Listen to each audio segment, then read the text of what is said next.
Hello everyone, Jaspreet here. Welcome to my channel Computer Gyan. Subject is Fundamentals of Information Technology and the chapter 4 is Software, and today we are going to cover topic that is Computer Languages and this is part 2. और अगर आप इससे related part 1 को देखना चाहते हो तो उसका लिंक आपको मेरे डिस्क्रिप्शन बॉक्स में मिल जाएगा। तो हम स्टार्ट करते हैं। सबसे पहले कंप्यूटर लैंग्वेजेस, हमारे पास 4 तरह की कंप्यूटर लैंग्वेजेस होती हैं। पहली आती है मशीन लैंग्वेज, ठीक है, जो कंप्यूटर से रिलेटेड होती है 0-1 की फॉर्म में। फिर आती है हमारे पास असेंबली लैंग्वेज, फिर आती है high level language and next आती है हमारे पास 4th जनरेशन लैंग्वेज। तो इनको 1 बाय 1 हम करेंगे। सबसे पहले है मशीन लैंग्वेज। तो मशीन लैंग्वेज में क्या है, early computer used machine language which consisted of strings of binary digit. मतलब कि जो पहले कंप्यूटर होते थे वो मशीन लैंग्वेज यूज़ करते थे जिसमें हमारे पास बाइनरी डिजिट हम यूज़ करते थे 0 या फिर 1 की फॉर्म में। इंस्ट्रक्शन रिटन एज इंस्ट्रक्शंस जो मतलब लिखी जाती थी वो कैसे लिखी जाती थी, as a series of zeros and ones, मतलब ज़ीरोज़ एंड 1 के मतलब उस फॉर्म में लिखी जाती थी instruction. Are easily understood by machine, जो कि मशीन के द्वारा ईज़िली अंडरस्टूड की जाती थी and hence processing is faster. तो उसकी वजह से जो प्रोसेसिंग होती थी वो फास्टर होती थी। This language is machine dependent language. ये जो लैंग्वेज है हमारी मशीन लैंग्वेज, ये क्या है, मशीन डिपेंडेंट लैंग्वेज है। So program written is non portable. तो जो प्रोग्राम हम लिखते थे वो क्या होते थे, नॉन पोर्टेबल होते थे। नॉन पोर्टेबल का मतलब हम प्रोग्राम को ईज़िली एक मतलब कंप्यूटर से दूसरी जगह पर लेकर नहीं जा सकते। तो मशीन डिपेंडेंट होता है।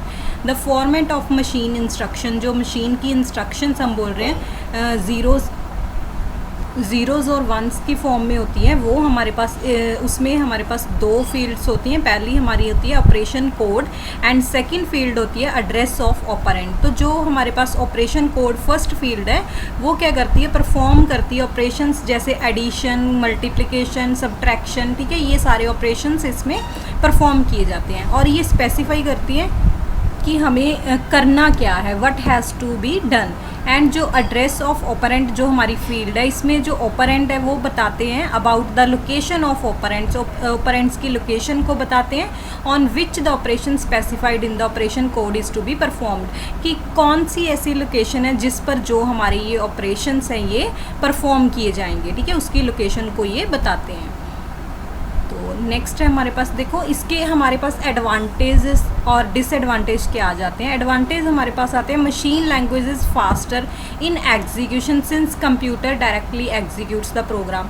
तो सबसे बड़ा एडवांटेज इसका यही है कि जो हमारी मतलब कि एग्जीक्यूशन होती है वो बहुत ही फास्टर होती है, ठीक है, सिंस क्योंकि कंप्यूटर जो है डायरेक्टली ही प्रोग्राम को एग्जीक्यूट करता है जो उसे समझ आता है उस ही लैंग्वेज में। तो डिसएडवांटेज क्या है, पहला तो है कि मशीन लैंग्वेज जो है वो मशीन डिपेंडेंट है। तो दूसरा है programmer has to remember the codes representing the machine instruction. Machine instruction को रिप्रेजेंट करने के लिए जो प्रोग्रामर होता है उसे उस कोड को याद रखना पड़ता है। थर्ड है the programmer has to keep track of the storage location of the data as well as the instruction. जो प्रोग्रामर होता है उसे मतलब कि जो स्टोरेज लोकेशन है उसका ट्रैक जो है उसे रखना पड़ता है कि जो डेटा है, जो इंस्ट्रक्शन है, उनकी लोकेशन क्या है, ठीक है, तो वो भी उसे ध्यान में रखना पड़ता है। Testing and debugging is very mundane task for such error prone program. तो टेस्टिंग और डिबगिंग जो है वो इसमें नहीं होता, तो वो एरर प्रोन प्रोग्राम इसमें मतलब कि नहीं होता। अपडेशन और modification of program is very difficult. अगर हमने प्रोग्राम को अपडेट करना है या फिर उसे मॉडिफाई करना है तो वो बहुत ही डिफ़िकल्ट है। नेक्स्ट हमारी लैंग्वेज आती है असेंबली लैंग्वेज। तो असेंबली लैंग्वेज इंट्रोड्यूस निमोनिक और symbols in place of binary digit. पहले हमारे बाइनरी डिजिट थे 0-1 की फॉर्म, अब हमारे पास सिंबल्स आ जाएंगे या फिर हम उन्हें निमोनिक्स बोलते हैं। तो this language which came in too early 1950s was comparatively considered easier as it reduced coding time and amount of information the programmer has to remember।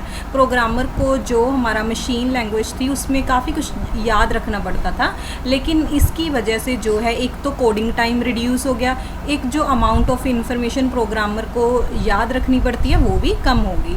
तो जो लैंग्वेज ये थी ये हमारी 1950s में आई थी। ठीक है। ये मतलब हमारा जो मशीन लैंग्वेज है उसके कंपैरिजन ये क्या है, ईजी है। तो निमोनिक जैसे हम बोल रहे हैं कि निमोनिक सिंबल्स हम यूज़ करते हैं, तो वो इस तरह से होते हैं। देखो ये सिंबल्स हैं ऐड के लिए, सब्ट्रैक्ट के लिए, मल्टीप्लिकेशन के लिए, डिवीज़न के लिए। तो ये हमारे पास सिंबॉलिक ऑपरेंट है जो रिप्लेस करता है न्यूमेरिक ऑपरेंट्स को, ठीक है। जो न्यूमेरिक ऑपरेंट्स हैं उनको ये रिप्लेस करता है। तो however the machine understands only machine language that is program written in binary digit। तो जो मशीन हमारे पास होती है कंप्यूटर, वो सिर्फ मशीन लैंग्वेज को ही अंडरस्टैंड कर पाता है जो कि बाइनरी डिजिट्स में होता है। So an intermediate program is required to translate assembly language program into equivalent machine language program. तो उसके लिए हमें एक इंटरमीडिएट की ज़रूरत पड़ती है जो क्या करे, उस मशीन लैंग्वेज को कन्वर्ट करे, ठीक है, असेंबली लैंग्वेज में। तो उसकी हमें इंटरमीडिएट की ज़रूरत पड़ती है। तो सच ट्रांसलेटर, उन जो ट्रांसलेटर हैं उनको हम बोल देते हैं असेंबलर। तो machine and assembly language are refer to as low level language as both depends upon the internal architecture of the machine. जो हमारी मशीन और असेंबली लैंग्वेज दोनों जो हमने फर्स्ट की थी और जो ये असेंबली लैंग्वेज, ये दोनों को हम बोल देते हैं कि ये लो लेवल की लैंग्वेजेस हैं, क्योंकि ये जो मशीन का इंटरनल जो आर्किटेक्चर है उस पर डिपेंड करती है, क्योंकि ये मशीन डिपेंडेंट होती है। तो देखो जैसे ये हमारे पास असेंबलर का काम क्या है, जो असेंबली लैंग्वेज प्रोग्राम है जो हम इनपुट देंगे उसे हम सोर्स कोड भी बोलते हैं, ठीक है। वो असेंबलर क्या करेगा, उसे ट्रांसलेट कर देगा मशीन लैंग्वेज प्रोग्राम में। जो भी असेंबली लैंग्वेज प्रोग्राम में होगा उसे मशीन लैंग्वेज प्रोग्राम में कन्वर्ट कर देगा। तो ये इनपुट होगी, सोर्स कोड हो गया, और हमें क्या प्रोवाइड कर देगा, ऑब्जेक्ट कोड, और इसकी असेंबलर की आउटपुट ये होती है। उसके बाद हमारे पास एडवांटेजेस आ जाते हैं। It is easier than machine language. Machine language के कंपैरिजन ये ईजी है। Programmer no longer need to keep track of memory location and memorising operation codes in binary digit is not required. तो क्या बोल रहे हैं कि प्रोग्रामर को ज़रूरत नहीं पड़ती कि मेमोरी लोकेशन का ट्रैक रखे और या फिर ऑपरेशन कोड्स को बाइनरी डिजिट में क्या करे, मेमोराइज मतलब कि याद रखे। तो इस चीज़ की ज़रूरत नहीं पड़ती असेंबली लैंग्वेज में। It is easier to debug modify. इसे डिबग करना और मॉडिफाई करना बहुत ही ईजी है, बिकॉज क्योंकि इसमें कॉम्प्लेक्सिटी जो है वो रिड्यूस हो चुकी है। तो it is less time consuming, ये लेस टाइम कंज्यूमिंग भी है। डिसएडवांटेज क्या है इसका, assembly language is machine dependent. वही देखो ये दोनों हमारे पास जो मशीन है और असेंबली लैंग्वेज है दोनों मशीन डिपेंडेंट है, ये डिसएडवांटेज है। तो difficult to understand as compare to high level language. जो हमारी हाई लेवल लैंग्वेज है उनके कंपैरिजन इसको अंडरस्टैंड करना डिफ़िकल्ट है, बट अगर हम मशीन लैंग्वेज की बात करें तो उसके कंपैरिजन इसे मतलब अंडरस्टैंड करना ईजी है। तो ये जो हमारी मशीन लैंग्वेज है और जो हमारी हाई लेवल लैंग्वेज है उनके इन बिटवीन आ जाता है। It is less efficient than machine language. देखो वही बात है, मशीन लैंग्वेज से ये लेस एफिशिएंट है since a translator program required, क्योंकि इसमें जो है ट्रांसलेटर प्रोग्राम हम मतलब ऐड कर देते हैं। आगे हमारे पास थर्ड लैंग्वेज जो है हाई लेवल लैंग्वेज। तो लेटर इन 1960 हाई लेवल लैंग्वेज जो है वो डेवलप हुई थी 1960 में। These languages took much of the hardware complications of the user shoulder. जो यूज़र मतलब कि हम बोल सकते हैं यूज़र के लिए जो हार्डवेयर कॉम्प्लिकेशंस थी, दीज लैंग्वेज, तो वो जो यूज़र को काफ़ी हार्डवेयर कॉम्प्लिकेशन थी वो इस लैंग्वेज के कारण वो हट गई है, ठीक है। उनके user no longer need to know hardware detail of the machine to work on, क्योंकि जो हमारी मशीन थी और असेंबली लैंग्वेज थी वो मशीन पर डिपेंडेंट थी। तो उस टाइम पर यूज़र को हार्डवेयर जो है उसके रिलेटेड जो है इंफॉर्मेशन को ट्रैक में रखना पड़ता था, लेकिन अब उसको इस मतलब जो हार्डवेयर से रिलेटेड डिटेल्स हैं उन पर काम करने की इतनी ज़रूरत नहीं होती। तो high level language are more English like, जैसे हमारी इंग्लिश लैंग्वेज होती है उस तरह की होती है high level language, and uses all the symbol और character available like addition symbol और ब्रैकेट्स। और हम इसमें हर तरह के जो करैक्टर्स हैं, सिंबल्स हैं, उनको यूज़ कर सकते हैं, ठीक है, ब्रैकेट्स वगैरह को भी। लैंग्वेजेस जैसे हमारे पास हाई लेवल लैंग्वेज में कौन कौन सी आ जाती हैं, basic, C, C++, COBOL, Fortran, Pascal has a unique set of keywords and syntax for sequencing program instruction। तो इनके पास हमारे बोल सकते हैं कि इन सब का अपना अपना यूनिक कीवर्ड और सिंटेक्स होता है प्रोग्राम तो high level language are also called third generation language. तो हम इसे थर्ड जनरेशन लैंग्वेज बोल सकते हैं क्योंकि फर्स्ट जनरेशन जो लैंग्वेज थी फर्स्ट जो हमारी लैंग्वेज थी मशीन, उसे हम फर्स्ट जनरेशन बोल सकते हैं। जो सेकंड असेंबली लैंग्वेज आई उसे हम सेकंड जनरेशन बोल सकते हैं, और ये हमारे पास हाई लेवल को थर्ड जनरेशन बोलते हैं। Regardless of high level languages you write program in, you eventually need to convert your program into machine language.